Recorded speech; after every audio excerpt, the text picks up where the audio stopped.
All right, once again, thanks everybody for joining us.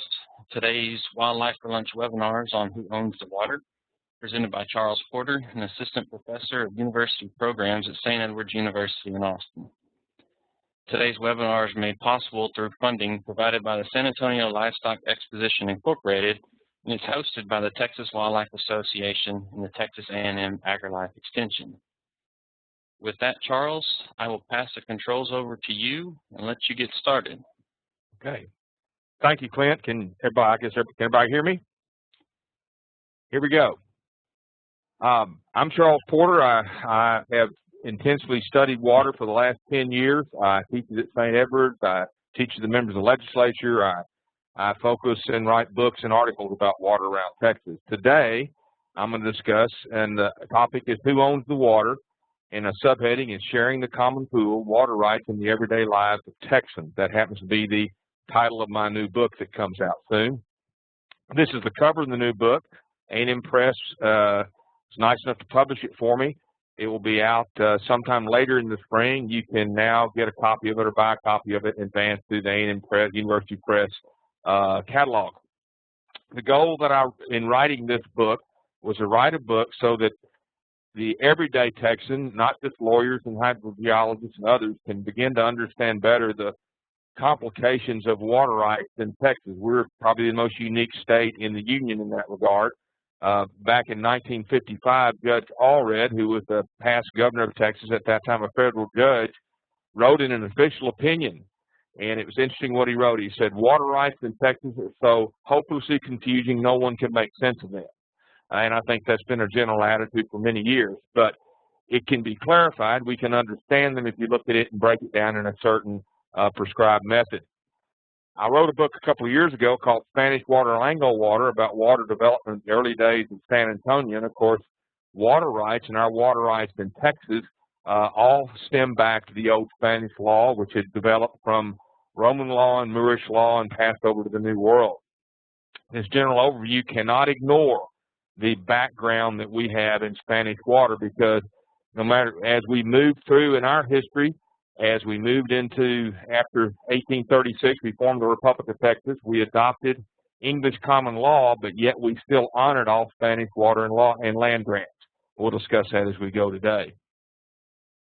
I'd written other articles you may have read through time in different magazines and trade association papers about water.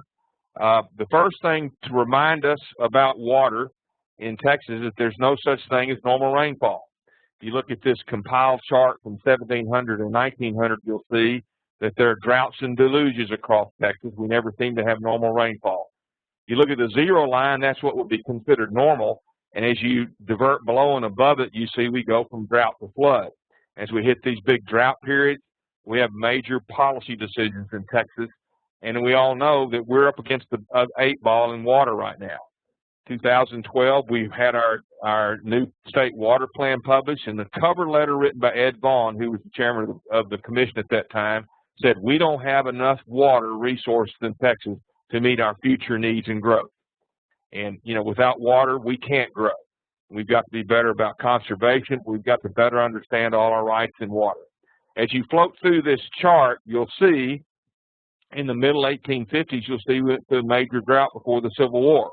1887, we had a tremendous drought, which made changes in Texas water policy.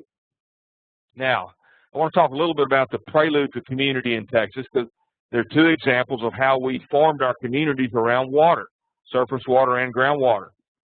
The first community in Texas, which eventually became San Antonio, of course, was Villa San Fernando, which was a surface water community based on the San Antonio River and the incredible springs that at one time existed all through the center part of San Antonio.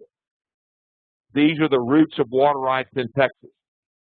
Spanish law roots on surface water, okay, surface water as opposed to groundwater underground. In Spain, surface water was held in trust by the king for the people. You had a right to use surface water in an appropriate way, a license from the king, but you never owned that surface water. The same thing applies in Texas. Surface water is held in trust for the people. You can see the quote I give you there from the Texas Water Code. The waters of the state are held in trust for the public, and the right to use state water may be appropriated only as expressly authorized by law. we are an appropriative state in surface water. In other words, you have to get a license from the TCEQ now, which has been actually settled for many years, to pull water out of a surface water pond, surface water water course in order to use it for irrigation. We also follow the prior appropriation theory. That's first in time, first in right, which we'll discuss as we go through the presentation. Groundwater in Spain was owned by the surface owner. Now, groundwater, water underground in aquifers and pools, wasn't that important in Spanish Texas because there weren't enough people. There's plenty of surface water for them. But right now, it's very important in Texas, as you all know. Groundwater is owned by the surface owner in Texas.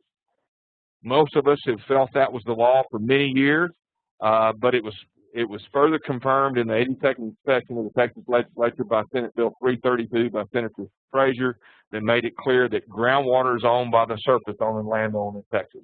To keep that in mind, we must remember that it's managed by Groundwater Conservation District, so we'll discuss it.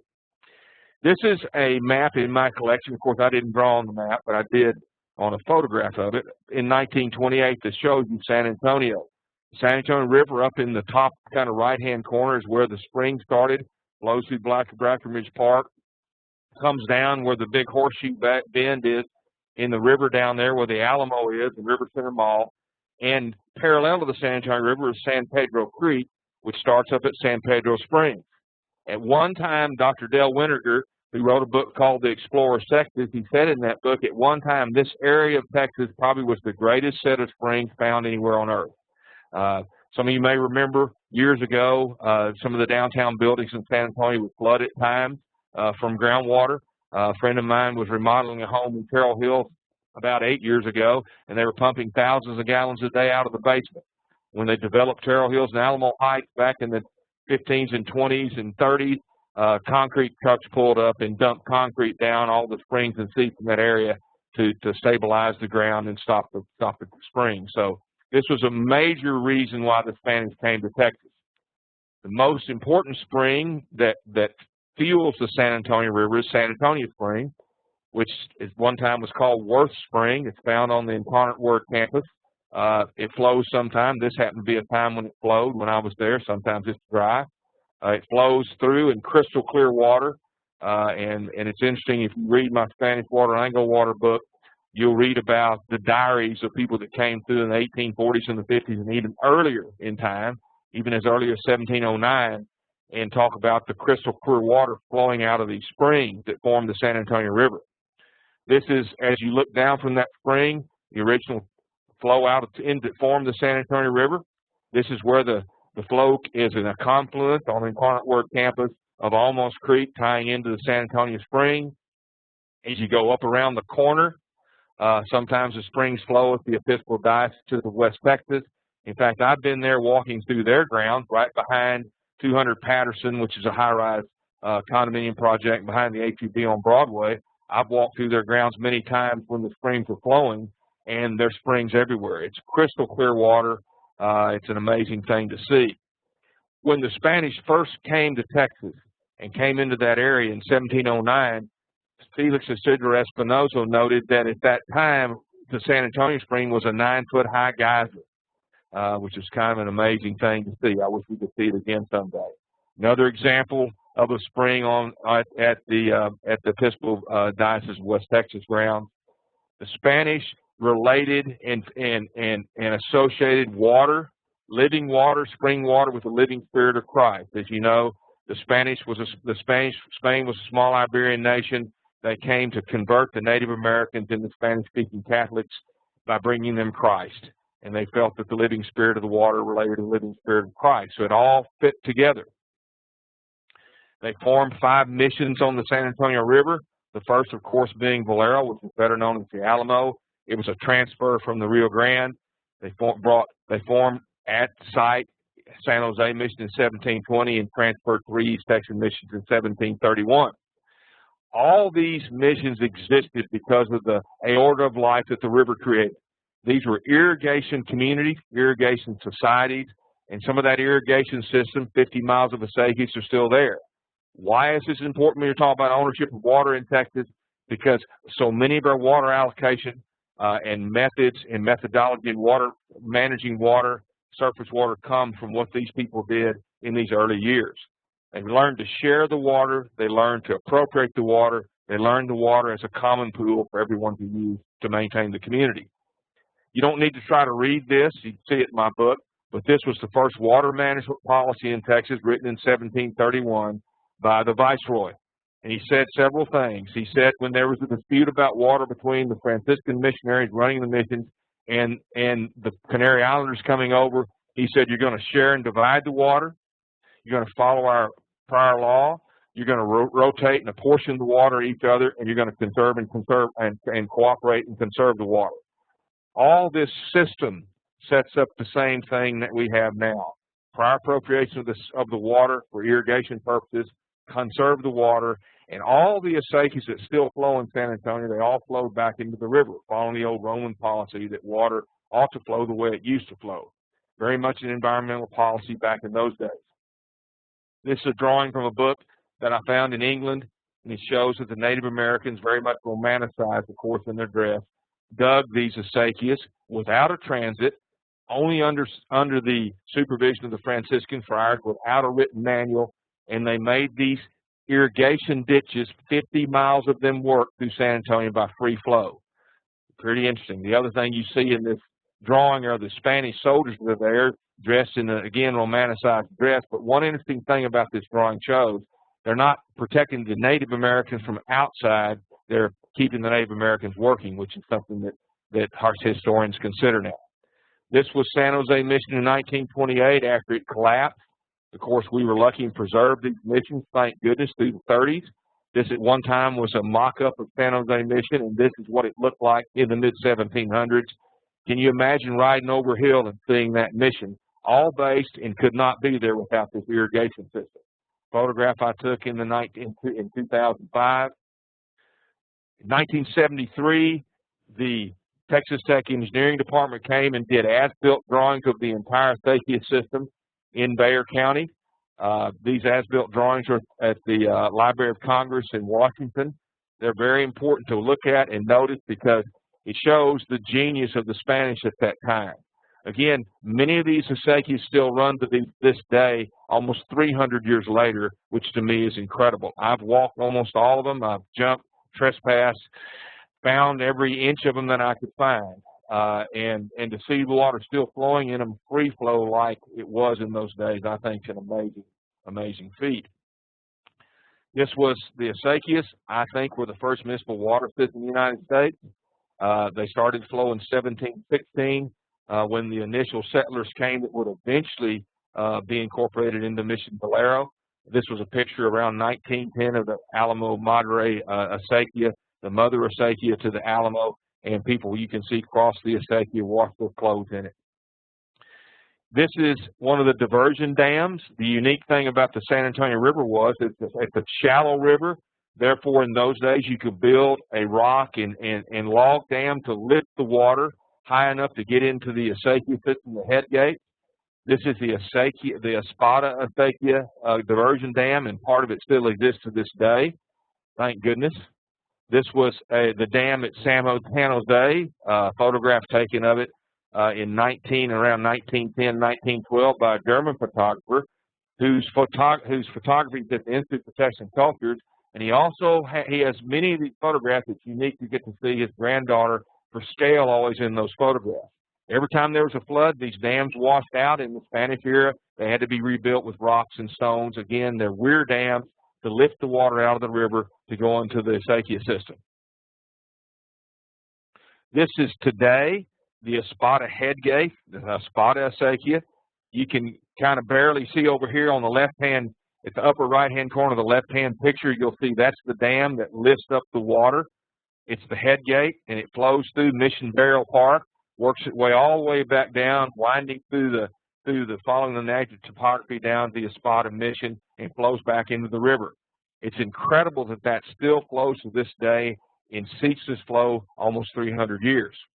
Now, as these acequias flowed down through and brought life to the community, where each settler could, with an appropriate right to use the water for irrigation, could then grow his crops, and the missions could grow these large fields, which created surpluses.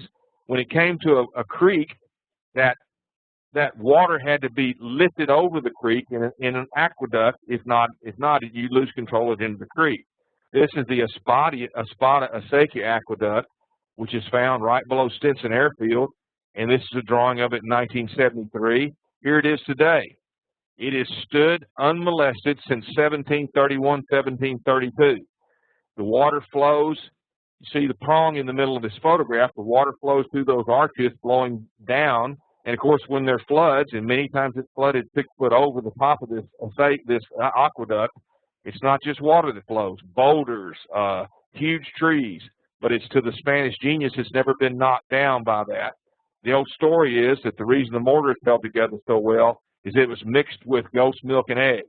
Nonetheless, I think it's one of the most startling architectural features in America, and it still carries the water from the Espada-Acequia across the creek. This is an old stone, the old picture of it in 1914. Here's another picture of it in 1950 when they allow people to still walk on it. I encourage you to go down and see it. I encourage you to see something other than Mission Valero, Alamo, and San Antonio, but you'll see how this community was really formed. I'm lucky enough to be one of the 15 international experts to try to get World Heritage nomination for the 5 San Antonio missions. It's critical to San Antonio and for Texans because we would be very much we'd be a World Heritage site just like the Roman Colosseum and the Parthenon. Other photographs of it, I won't belabor it here, but it's an amazing thing. Now, water shaped and still shapes our space today. This is an old drawing of again, the Acequia system in San Antonio, and you can see the river, which is the big bold black area, and then you'll see the Acequia on either side of it.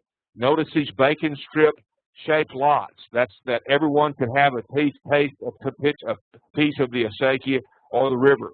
From that, they could irrigate their crops and live. Many of these lots that were established in the 1740s are still in their original formation today, which it talks about that long-term impact on water. Again, when these lots were formed, the surface water is owned by the king. You have a usufruct right to it if you applied to use the water for irrigation. Now, the Spanish classified land in 3 ways. Arable land, which means you could get a piece of land from the Spanish at that time that you could, quote, dry land farm with it. Pasture land were areas of Texas where you couldn't farm without irrigation, which became, cattle pasture. And the other, of course, was irrigated land, and the most valuable was irrigated land. Now, other communities were formed in the Wild Horse Desert. This is a picture of the Rio Grande, the Nueces Strip, and you can see these bacon strip lots along the Rio Grande. You can see the ranchos there.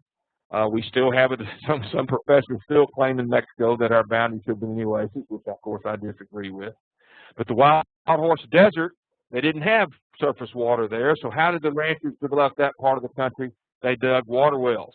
Not only did they dig water wells, they dug deep water wells by hand, and then pumped the water out with water wheels, which I can prove, but no one's proved yet, into tanks that were then shared by the community. From these tanks, made with chip-to-chill and native stone, they were able to set aside troughs to water their cattle. This is San Isidro wells in San Isidro, Texas. These are found all over South Texas on private ranches. They used the groundwater, which was owned by the private landowners in the community, to support their communities there.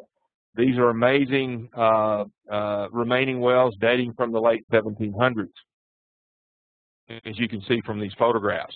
I've been lucky enough to get to go on to many of the private ranches there and see these incredible systems that the Spanish built at that time to exploit and use the groundwater.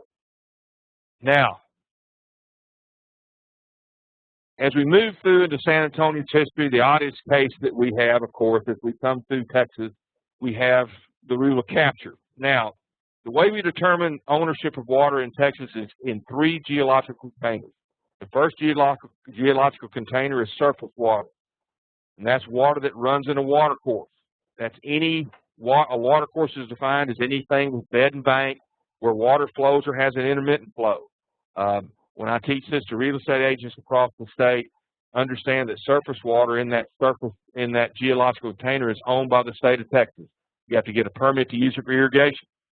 You still have a riparian interest in that water only for domestic livestock use if you're adjacent to the water. But most of that's all gone now. Groundwater is owned by the surface owners I discussed, but it's under the rule of capture. Now, the rule of capture is that odd case that came about in 1904, started in 1902 in Denison, Texas, where WAE sued the Houston and Texas Central Railroad Company. Mr. East was a policeman up in Denison. I wrote an article about this in the East Texas Historical Journal recently.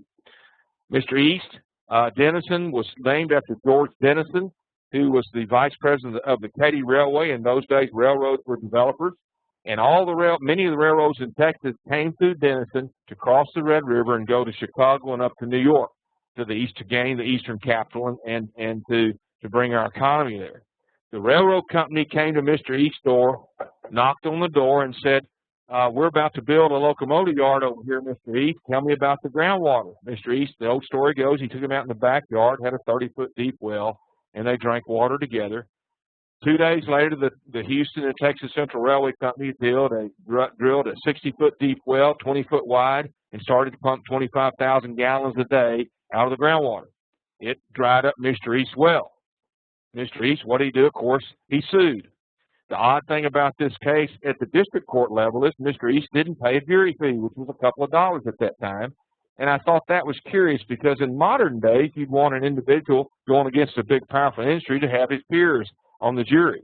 But most everybody worked for the railroad company. Mr. East lost at the district level because they said, hey, how could you tell how much is below the ground? How could there be any liability there? The railroad company was owned by Colonel Edward M. House. You know, you've been to Austin, been to Old House Park, the football field. He was Woodrow Wilson's bag man and was a major player in Woodrow Wilson's administration, one of the founders of the Federal Reserve System. His dad owned the railway. The rule of capture is this, which some of you may know. If you look at this crude drawing and you're a gopher, you can see if that's me over to the left, Charles, I'm in the water table. Jennifer, Peter, and Bill are in the water table. Jennifer has more money, drills 2 deeper wells with a bigger pump. She creates a cone compression, and the water comes up to her. As the water table drops, my well's dried up and the others are, and we have no liability. Now, as we move forward, some of that still applies if the biggest pump gets the water in Texas, unless there's a groundwater conservation district. Now, there are 9 major aquifers in Texas and 21 minor aquifers.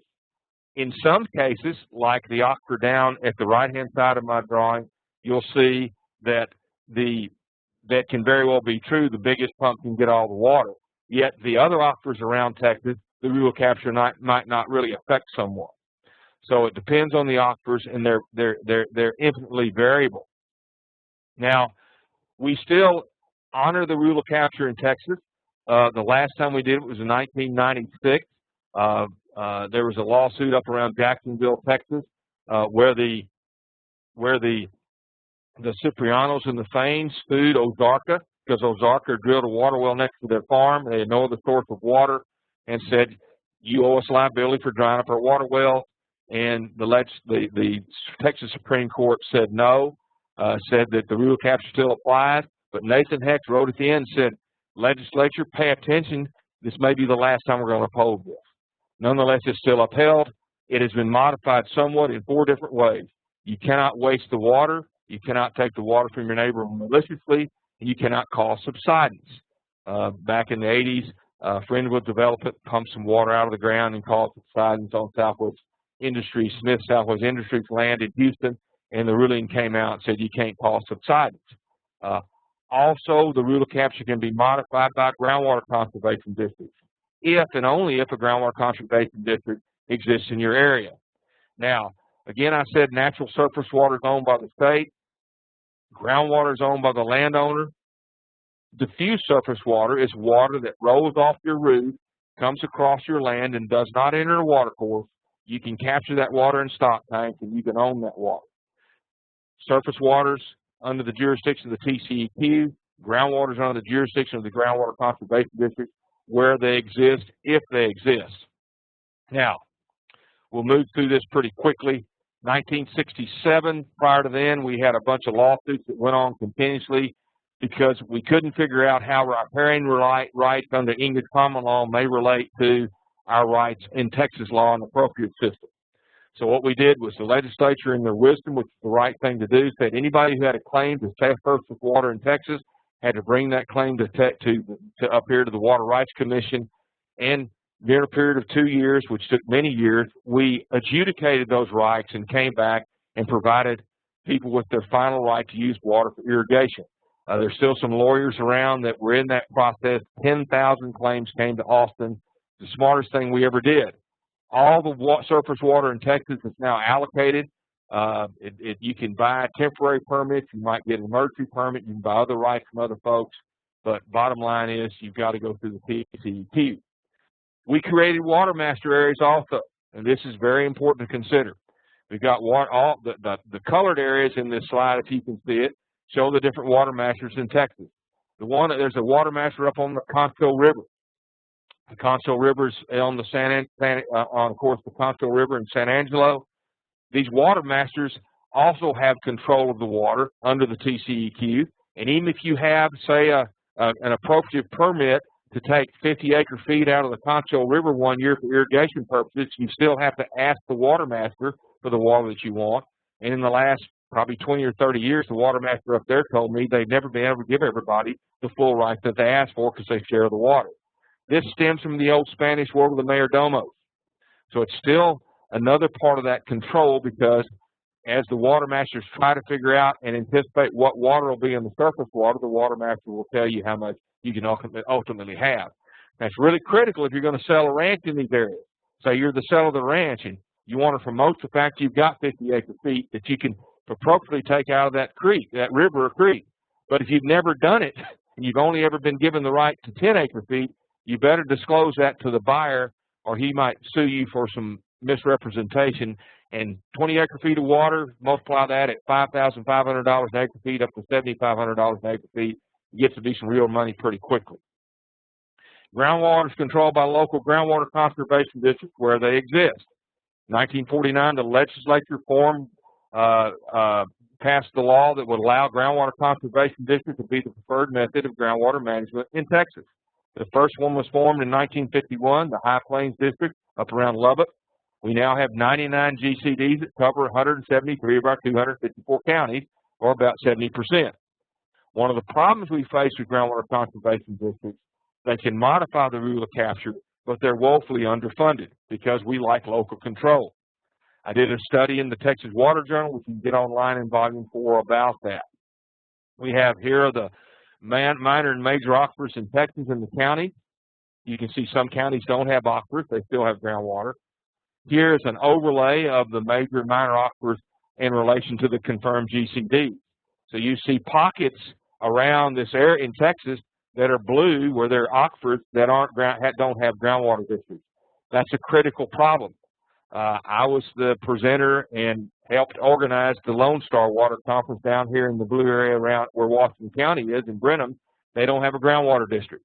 So if I wanted to do a golf course in the county next to Washington County, I would do my golf course in that county, but I would probably drill my water well in Washington County because I could take all the water I wanted without a permit. Now, here's another map that you can find at the PCEQ site of the groundwater districts in Texas. You can see the white areas have no groundwater district. There's some significant areas. Williamson County and Travis County have no groundwater conservation district. Val Verde County has no conservation district. And as you know, San Antonio now does not get much of their water from the San Antonio River, very little. They get their water from groundwater. So they're out searching for groundwater for the seventh largest city in the country. They're going to focus some of that search someday if they can get the right-of-way on San Felipe Springs in Del Rio, 144 miles away down Highway 90. What does that do to Val Verde County and the city of Del Rio? It's going to cause them some problems someday. We have groundwater districts out in West Texas that have a total annual budget of gross revenue of $20,000 a year. They can't even open an office. In fact, there are only 2 groundwater conservation districts in Texas that have more general revenue, gross revenue in a year than a McDonald's store makes, Only 3 have more than the Tennessee store at Barton Creek Mall in Austin. Now, everybody wants their taxes to be lower. We understand that. But if our preferred method of groundwater management is through groundwater conservation districts, someday we're going to have to fund some of them with enough money to at least be able to open an office, and also, of course, to be able to do the studies they need to do on what water's underground. Now, that's the cover of the Texas Water Journal on the study that I did. Now, we'll push through this pretty quickly. One of the things you can notice that the groundwater districts are many set up on county lines, but you can pretty much figure out pretty quick that water underground ignores county lines. In fact, water ignores political boundaries. Therefore, how do you manage aquifers and groundwater under county jurisdictions? It frustrates a lot of other counties because you'll have one county that has a groundwater district, like Bell County, and Williamson County has no groundwater district. Therefore, Bell County is trying to manage their groundwater, but Williamson County is sharing it with them and taking all they want. So we tried to come up with these areas called groundwater management areas, that 16 of them, that better relates to the groundwater in Texas. Now, here's an overlay of the groundwater management areas with the groundwater conservation districts. These groundwater management areas, every 5 years, have to present their desired future conditions where they want their aquifer to be in 50 years to protect the Water Development Board. From that, the Water Development Board then generates a model available groundwater that should help the districts in their management and the way they allocate permits for irrigation. The problem with it is that we exempt many wells in Texas. Oil and gas production wells, while you're drilling it, exempt from any kind of permit in Texas except through the Railroad Commission. Domestic and livestock wells are exempted from permit for your home. Now, they don't necessarily show up in this model available groundwater. Most of the state allows you to drill a water well permit for domestic and livestock use at your home in the country, as long as you make it incapable of doing more than 25,000 gallons a day. Well, nobody pumps 25,000 gallons a day. That's greater than the amount of water in any rainforest in a year in the world. But in the same token, we may have a right to take that much water without a permit. So we've got some issues to deal with in these areas. I did an analysis of the Hayes Trinity District, where San Marcos is, just based on demographics and based on their model available groundwater. And with the number of homes out there that pull from groundwater, I don't see that there should be another groundwater wheel drilled in that area, because if you just assume they take 5,000 gallons a month. So, we've got some headaches that we've got to deal with there. We manage surface water and groundwater differently. We have regional water planning areas, but since we've got a separate 99 group of people managing groundwater, we've got the state managing surface water. We don't necessarily pay attention to what each other does. Water relates conjunctively. There's one hydrological cycle. The water molecule in Texas, when it falls in from the air and rain, as it runs across the captured, it's owned by the landowner. When it runs into an aquifer and goes underground, that water molecule is owned by the landowner also. When it pops back up in a spring and goes into a creek, it's owned by the state. That water molecule can change ownership as it floats down to the Gulf many times. That causes headaches. How can we manage groundwater and surface water without understanding that conjunctive relationship? The best example of that conjunctive relationship can be found in Fort Stockton at Comanche Springs that were dried up back in the 1950s drought. The springs are fed by the Trinity Sand south and west of the area, where some ranchers, rightly so, drilled water wells to save their ranches and water their cattle. That water flowed northwest into Comanche Springs, and from Comanche Springs came Comanche Creek, which then had a group of families that had prior appropriate rights to irrigate from that creek, 90 families in fact. When the people drilled those wells in the 50s, it dried up the springs, it dried the creek. But the water that was in the ground when it was west of town was owned by the landowners. As it went into the spring in Comanche Springs, before it went into the creek, it's owned by the Catholic Church there that had the springs. When it went into the creek, it became owned by the state of Texas, which then allocated it out on a prior appropriate basis to the irrigators. The irrigators were out of luck when the spring dried up, so they sued the ranchers. They lost in every case they had.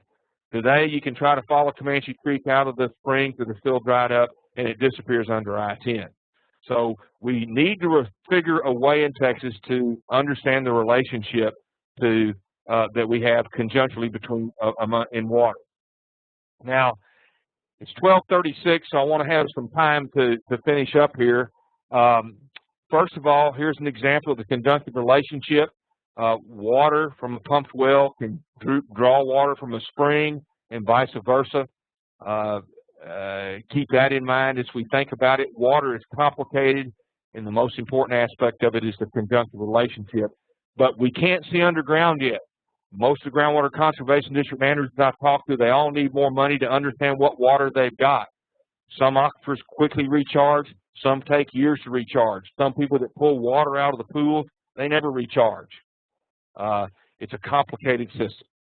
Now, the hope we've got long-term in Texas, I think, if we continue through these drought periods, which we're going to have droughts, whether the droughts are going to be exacerbated by climate change, I don't know. I can't see the future. I don't want to talk about that science. But I know this much.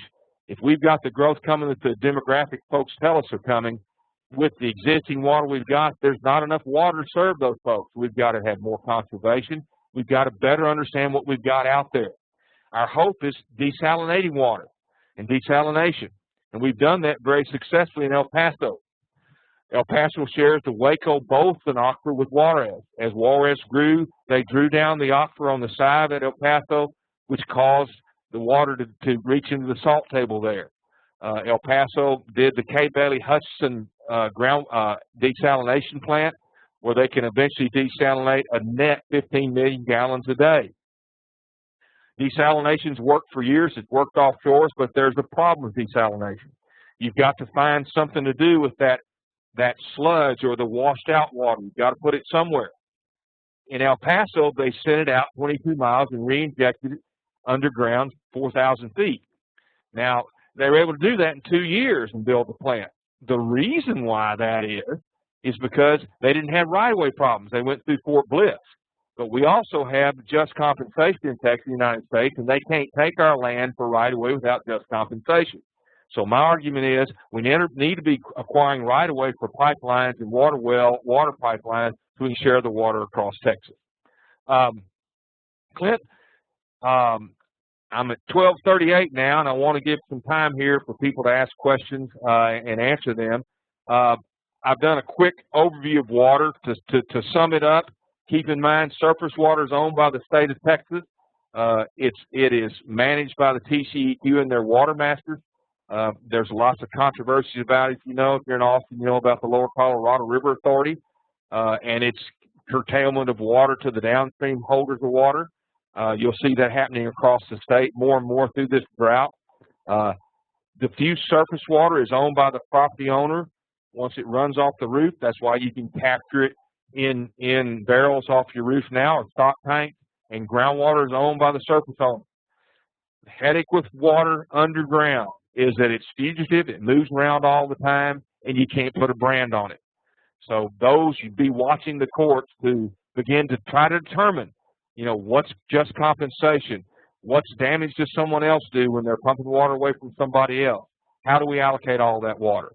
With that, Clint, I'll finish, and you'll help me figure out how to maybe answer these questions. Thank you all very much. Absolutely. Thank you. That was a lot of great information. I know it's something that's very little understood. We've got a couple questions that came in so far, and I encourage everybody to continue to post questions as these are answered. The first one asks, what does the future hold in terms of allocation and irrigation well monitoring for the Ogallala and the Panhandle, Texas Panhandle? I'll tell you exactly what it is. When they first did their first DFCs up in High Plains number 1, the first draft DFCs came in and they said they wanted to draw down the Ogallala 100% 50 years.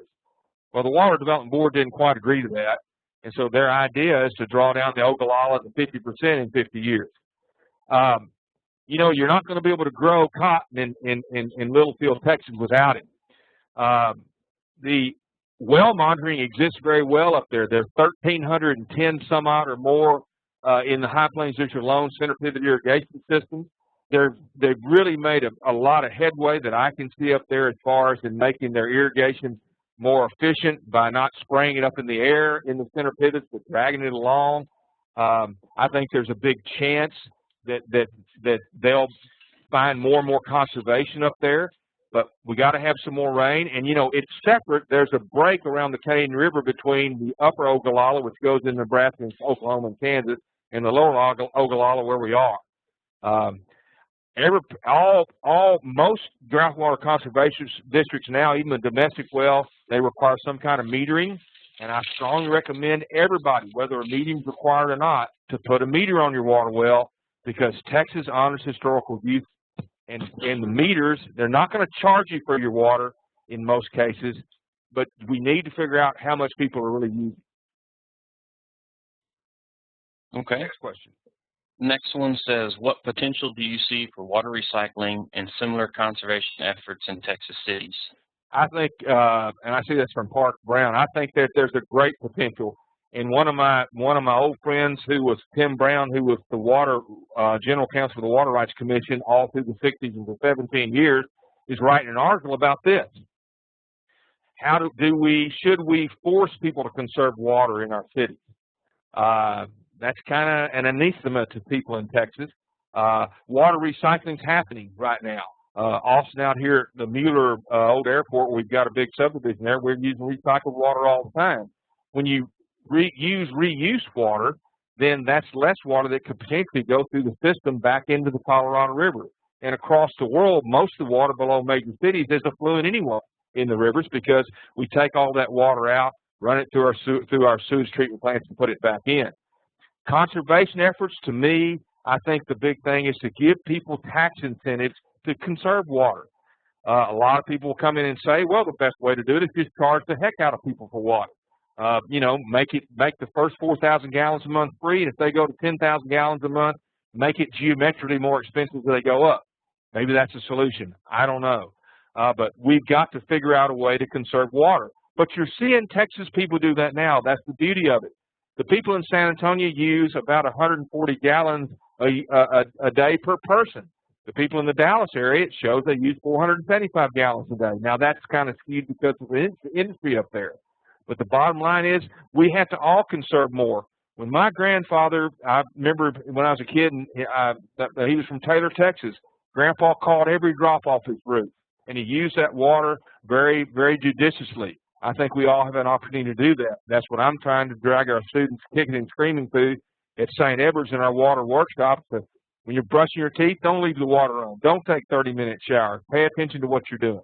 I think there's a chance. The big question is, should we enforce people to do it? Should we force people to do it? How do we create incentives to where people will want to do that? Next one. Next question. What do you think will happen with the underground trespassing case at the Supreme Court between rice farmers and oil and gas injection wells? They had that hearing back on January 7th, and unfortunately I was unable to attend. I've talked to a lot of my lawyer friends about it, and the question is, when will the Supreme Court make that ruling? I don't know. It took them a year to come out with Dave McDaniel after they had the hearing. It's a tough spot. If they say it is trespass, then it's going to change a lot of things in Texas. I can't see the future. I love the members of the Supreme Court. I respect every one of them. They may come out with what a lot of lawyers call an advisory opinion, like they did in Dave McDaniel, and kind of kick it back to the trial court. I don't know what they're going to do. I'd love to have them come out and put a stake in the ground at one way or the other about it. We need to know. At this point, I guess you've asked my opinion. Due respect to the Supreme Court, I have a feeling they may not be that strong as they come out. Without a doubt, if my neighbor takes my water down at my ranch in Wilson County and I can't irrigate with it, I got to think about that might be trespass. If they put some kind of chemical in the ground that ruins my water at my house, seems to me like that's trespass. But what the Supreme Court will do, I don't know. But I really encourage everybody to watch that case. You can watch it online. And the neat thing is, if you're interested, go read the amicus curiae briefs that people write that are posted on the Supreme Court site. They're amazing to read, and follow the footnotes because it's really interesting to follow. Thank you. Okay. Great question. Next is, what do you think the outcome of San Antonio's pursuit of access to water from the springs in Del Rio will be? And if they do get a permit to haul water 122 miles, what will be the effect in Val Verde County into the Devil's River? It's going to be disastrous for Val Verde County. You know, I didn't have time to show it, but the Del Rio lost a big lawsuit they pursued for 12 years when they tried to drill a water well into land they purchased from a rancher, even though they'd agreed to not take the water rights. Reason I mention that is that one of the city councilmen that I interviewed for my new book gave me a copy of an article that a letter that was sent to council there a couple of years ago from their engineer. Their engineer said, you know, you're going to lose this lawsuit with the rancher because you did not get water rights. You bought the land and he severed the water rights from it. But you don't have a groundwater conservation district in Val Verde County, and your risk in big, bold print to the city council was someone can come someday and take the water out of San Felipe Springs, and Del Rio's in trouble because they don't get water from the Rio Grande. Now, the only reason it hadn't happened so far is that to run that water line from Del Rio to San Antonio, about 144 miles, is going to cost lots of money. I think up to $300 million, and that's assuming you can get the right-of-way. If you started trying to acquire the right-of-way today through all the just compensation hearings that we'll be having, and thank God we got just compensation, I bet it takes 15 years. You do the math on a $300 million water line from Del Rio to San Antonio. In order to get a payback on that in 5 years, okay, a payback your investment, maybe that's too short, 82% of all the water being used in San Antonio annually today has to come out of that water line. It ain't going to happen. Plus, I don't want to invest in that water line because I don't want to have my end user be in a city who will constantly put me through rate hearings. But the thing may come someday. What will be the effect on the Devil's River? It will make a big difference because my understanding is with Aquifer and Del Rio, it is a part of the Edwards Aquifer, but the western version, and obviously part of that aquifer and the groundwater out there feeds the Devil's River. So if all that water gets pumped away, the Devil's River is without a doubt gonna deplete some. Good question. Thanks. Next. We've got several questions coming in now, so we'll keep rolling with them. Number 5 says, what websites, books, and other resources can you recommend for more info on wildlife management and diversion of surface water and conservation ideas? I think you ought to go to 3 websites. First, go to the Texas Water Development Board website, and you can read for days about that. Go to Parks and Wildlife, and go to the Texas Alliance of Groundwater District website. That's the Trade Association of Groundwater District, and from there you can go to individual groundwater sites. You can see here those links on the web page. I make my students read everything on there, and it takes them a whole semester. So Parks and Wildlife is taking the lead also. So that'd be a good start on those 4 sites. And by the way, don't hesitate to go see your in your areas. Don't hesitate to go see the county agents who have a great resource, and also go to the water masters in your area and get to know them. And please, I compel you, please go to your groundwater conservation district board meetings and public hearings. One of the things the district managers all tell me, they're managing your groundwater, but the only people who show up to their hearings and public hearings and meetings are the people that have a permit there. They need your support. You can learn a whole lot from those folks. They're all wonderful people and doing the best they can in a tough situation. Next.